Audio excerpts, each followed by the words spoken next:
Hello বন্ধুরা, সকলে কেমন আছো? আশা করছি তোমরা সকলে ভালো আছো, সুস্থ আছো। তো আমার নতুন আরও একটি ভিডিওতে তোমাদের সবাইকে অনেক স্বাগত আর অনেক ভালোবাসা জানাচ্ছি।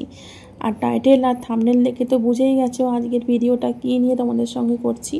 তো বন্ধুরা, আজকে আমার শাশুড়ি মা আজকে আমাকে এইভাবে অপবাদ দেবে আমি না কোনোদিনও স্বপ্নেও কল্পনা করতে পারিনি। জানো তো, আমার সঙ্গে খুব বাজে একটা ব্যাপার ঘটে গেছে। তো তোমরা পুরো ভিডিওটা দেখতে থাকো, আশা করছি তোমরা সবই জানতে পারবে, সবই বুঝতে পারবে। সবটাই তোমাদের সঙ্গে আজকে আমি শেয়ার করব। তো ভিডিওটা তোমরা স্কিপ না করে ফুল দেখতে থাকো, তাহলে ভিডিওর মাঝখানে আমি তোমাদেরকে বলবো যে আমার সঙ্গে কী হয়েছে। তো চলো বন্ধুরা, ভিডিওটা শুরু করি। তো সকাল সকাল ঘুম থেকে উঠে পড়েছি। এখন ঘড়িতে প্রায় ওই 6টার মতন বাজে। উঠেছি 5:30টার দিক করে, কারণ আমার মেয়েরা যাবে স্কুল। দুটো মেয়েকেই স্কুলে পাঠাবো, সেই জন্য আমি তাড়াহুড়ো করে আর কি সকাল সকাল উঠি। এটা আমার ডিউটি, 12 মাসেই আমি এরকম সকাল সকাল উঠতে হয় আমাকে। শুধু শনিবার আর রবিবার যে দিনটা ছুটি থাকে সেই দিনটা একটু আর কি ঘুমোই। আর আমার মেয়েরা এত সকালবেলায় স্কুলে বেরোয়, মানে ওরা 7টার সময় ওদের গাড়ি চলে আসে। 7টার আগে ওদেরকে সমস্ত রেডি করে দিতে হয় আমাকে। খাবার কি নিয়ে যাবে সেইটা রেডি করে দিতে হয়, কি খেয়ে যাবে সেইটা রেডি করে দিতে হয়। তো সেই সঙ্গে তো আমার ছোটো মেয়ে ভীষণই ছোটো এখনও। ওকে প্রথম একদম ঘুম থেকে ওঠানো থেকে, ব্রাশ করানো থেকে, তারপরে বাসি জামা কাপড় ছাড়ানো থেকে, স্কুল ড্রেস পরানো থেকে সব কিছুটাই নিজের হাতে করে দিতে হয়। বড় মেয়েকে কিছুই করতে হয় না, ও এখন সব পেরে গেছে। ওকে আগে তো করে দিতে হতো, এখন অনেকটা পারে, যার জন্য চুলটুলগুলো হয়তো সময় চাইলে বেঁধে দিই, নাহলে প্রায় ও নিজেই তৈরি হয়ে যায়। আর ছোটো মেয়েকে আমাকে A to Z সব কিছুটাই দিয়ে রেডি করে দিতে হয়। আর অনেকটা তো সময় লাগে স্কুলে, তার জন্য একটু ভারী খাবারও ডেলি করে দিতে হয় আর কি। হাতে বানিয়েই খাবার দিই প্রায় প্রত্যেক দিন আমি। আর কেনা খাবারটা খুবই অ্যাভয়েড করি, কারণ হয়তো যেদিনকে উঠতে লেট হয়ে যায় সেদিনকেই কেনা খাবার দিই। তো আমার মেয়েরা কেউ কেনা খাবার নিয়ে যেতে চায় না, প্যাকেট জাতীয় কিছু খাবার ওদের স্কুল থেকে অ্যালাউ নেই। তবুও ওটা আর কি যখন উঠতে দেরি হয়ে যায় তখন ওইটা দিতে হয় আর কি। তো দুই মেয়েকে এখানে খাবার রেডি করে দিয়েছি। সকাল সকাল টিফিনে করে নিয়েছিলাম লুচি আর আলু চচ্চড়ি, একদম কাঁচা লঙ্কা আর পাঁচফোড়ন দিয়ে সাদা আলুর তরকারির মতন, অল্প হলুদ দিয়ে। আর 5টার মতো লুচি করেছিলাম। বড় মেয়েকে 3টে দিয়েছি, ছোটো মেয়েকে 2টো দিয়েছি। ওদের বাড়ি ফিরতে ফিরতে প্রায় বিকেলই হয়ে যায়, 3টে ক্রস করে যায়, সেই জন্য একটু ভারী জাতীয় টিফিন দিতে হয়। তো যাই হোক, এখন ওই টিফিন গুছানোর কাজ কমপ্লিট হয়ে গেছে। আর জামাটাও পরিয়ে দিয়েছি, চুল এখনও বাঁধিনি, মোজাগুলোও পরানো হয়নি, ওইগুলো এখনও বাকি আছে, ওইগুলো করবো আস্তে আস্তে। কিন্তু এই যে আমার ল্যাদখোরের বিষয় একটা কাজ করছে, কি বলতো, আমি এই বইটা না আমি রাত্রে মোটেও গুছিয়ে রাখতে পারি না।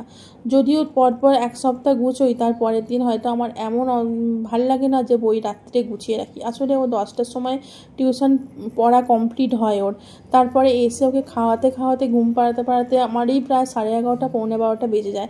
তখন আর মনে হয় না যে উঠে আমি বইটা আবার গুছিয়ে রেখে তারপরে খেয়ে দিয়ে শুই। তো ওকে ঘুম পাড়িয়ে আমি তাড়াতাড়ি করে খেয়ে শুতে পারলে আমার মনে হয় একটু তাড়াতাড়ি সকাল সকাল উঠতে পারবো আর কি। যার জন্য সকালবেলার জন্য বইটা আমি রেখে দিই, যে সকালবেলাটাই বইটা আমি গুছিয়ে দেবো। তখন যতই দেরি হোক না কেন আমার খুব তাড়াতাড়ি হয়ে যায়। সকালবেলাটা টাইমে আমি বইটা গুছিয়ে দিয়ে তারপরে ওকে আমি রেডি করতে পারি। তারপর এখানে চুল বাঁধাবাঁধির কাজ চলছে, আর চুলটা আমি দুদিকে করে বেঁধে দিচ্ছি।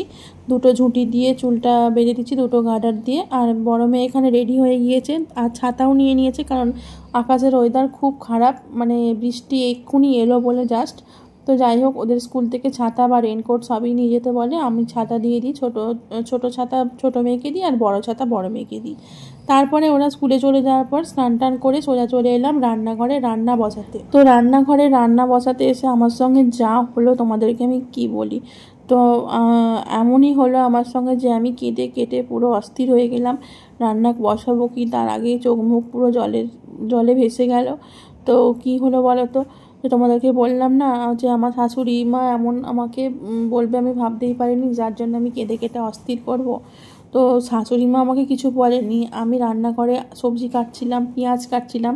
তো পেঁয়াজ কাটতে কাটতেই আমার চোখে এত পেঁয়াজের ঝাঁঝ লেগেছে যে কি বলবো, আমি প্রায় আধা ঘন্টা ধরে কান্না করেছি, এত পেঁয়াজের ঝাঁঝ লেগেছে। আর আমার শাশুড়ি মা আগে বলতো যে চোখের জল বার করতে যদি নাই চাও তো 4টে পেঁয়াজ নিয়ে বসে পড়ো, দেখবে কাটতে কাটতে অবশ্যই চোখের জলটা বেরিয়ে যাবে।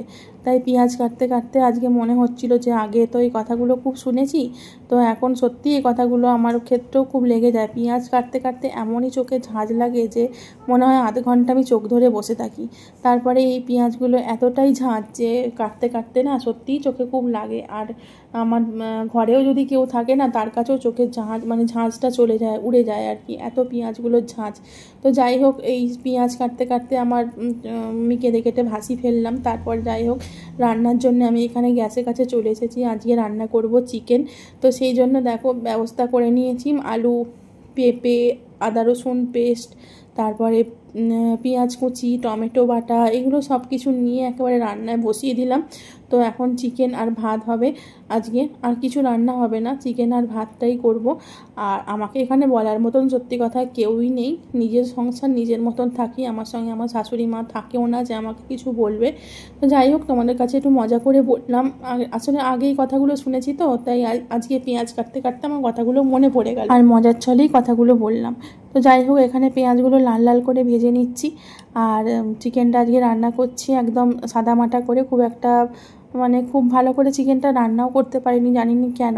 তো সব কিছুই দিয়েছিলাম ঠিকঠাক মতন করে, কিন্তু রান্নার প্রসেসটা হয়তো ঠিকঠাক হয়নি। স্বাদ এসছে ঠিকঠাক, কিন্তু এটা কেমন চিকেন হয় না, কেমন তরকারি ভাব চলে এসেছে। আসলে এতটা পরিমাণ পেঁপে দিয়েছি মাংসতে, আর অনেকটা পরিমাণ আলুও দিয়েছি।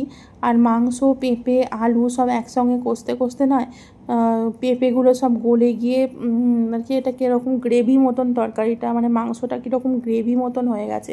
আর যে মাংসর যে ঝোল হবে বা লাল লাল তেল ছেড়ে কালার বেরোবে, সেই জিনিসটা আমি একদমই আনতে পারিনি। কিন্তু আমি চেষ্টা করেছিলাম, কিন্তু হয়নি। যাই হোক, এখানে মশলা দিয়ে দিলাম, সমস্ত গুঁড়ো মশলা একটু পেস্ট করে জলে গুলে দিয়ে দিলাম। লঙ্কা গুঁড়ো, জিরের গুঁড়ো, হলুদের গুঁড়ো, Kashmiri red chilli powder, chicken masala সব কিছু একটু জলের মধ্যে গুলিয়ে দিয়ে দিলাম। তারপরে এই যে মাংসটা তুলে দিচ্ছি মশলার সঙ্গে, এটা এখন কষাবো অনেকক্ষণ ধরে। আর এইটা পোলট্রি মুরগি নয়, এটা হচ্ছে কি অস্ট্রেলিয়া মুরগি, এটা একটু সময় ধরে করতে হয়, তবে গিয়ে স্বাদ লাগে। আর এই মুরগির চিকেনটা খেতে ভীষণই ভালো লাগে, খুব টেস্ট, পোলট্রির থেকে ভীষণ ভালো টেস্ট লাগে এই মাংসটা খেতে। তো যাই হোক, আর ওপাশে ভাতের হাঁড়ি বসিয়েছি, ভাত হচ্ছে আর এখানে চিকেনটা রান্না হচ্ছে, ঠিক আছে। তো দেখো, এখানে চিকেনটা কষাবো, দেখতে পাচ্ছ মশলাটাও খুব সুন্দর কালার নিয়ে এসেছিলাম, কিন্তু শেষমেশ একদম লাল টকটকে যে রং, সেইটা আমি আনতে পারিনি। তো আর এর পাশে কড়াটাও খুব বসানো ছোট হয়ে গিয়েছে, বড় কড়াটা বসালে ভালো হতো, কিন্তু অতটা বুঝতে পারিনি যে মাংসর জন্যে আর কি কড়াটা ভর্তি হয়ে যাবে। তো যাই হোক, এখন আমি ঢাকা চাপা দিয়ে রান্না করব। আর এই মাংসটা চাপা ঢাকা দিয়ে রান্না করলে স্বাদটা আরও সুন্দর হয়। তো ঠিক আছে, চলো, কি করা যাবে, যখন যেরকম রান্না হবে তখন সেরকম খেতে হবে। আর এইটাই আমার ভুল হয়ে গেছে, এইখানে মাংসটা কষতে যে আমি পেঁপেগুলো দিয়ে দিয়েছি, এটাই এখানে আমার খুব বড় ভুল হয়ে গেছে। পেঁপেটা যদি না দিতাম তাহলে হয়তো পরে দিলে পেঁপেটাও ঠিকঠাক গোটা থাকতো, আর মাংসটা অতটা গ্রেভি হয়ে যেত না। তো যাই হোক, এখন এই যে সব রকম দিয়ে এখানে কষানোর পর্ব চলছে। আর একটু এটা কষে আর একটু কমে এলে এরপরে এর সঙ্গে একেবারে আলুগুলোও দিয়ে দেবো।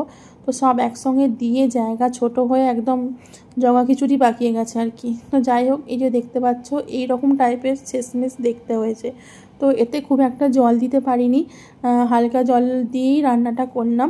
তো এইরকম কষাই রান্না করলাম, আর এই রকমই নামিয়ে দেবো, ঢাকা চাপা দিয়ে রেখে দেবো গরম মশলা দিয়ে। তো এই হলো আজকের ভিডিও।